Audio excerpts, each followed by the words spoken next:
I compared OpenAI Agent Builder and N8N, and honestly, they're powerful tools, but for very different reasons.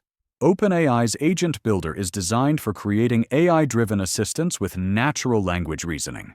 You can build agents that handle tasks, search, make decisions, and interact with APIs using simple instructions.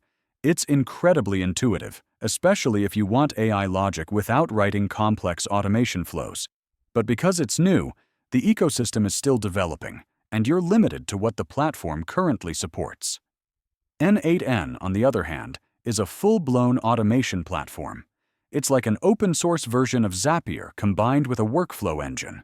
You can connect hundreds of apps, run complex logic, use triggers, and automate multi-step processes visually.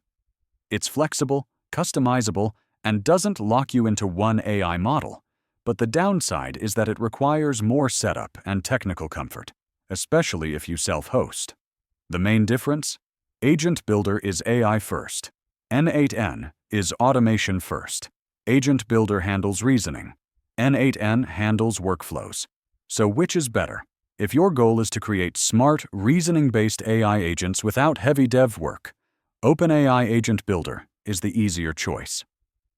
If you want deep automation, integrations, and long-term flexibility, N8N is still the more powerful tool.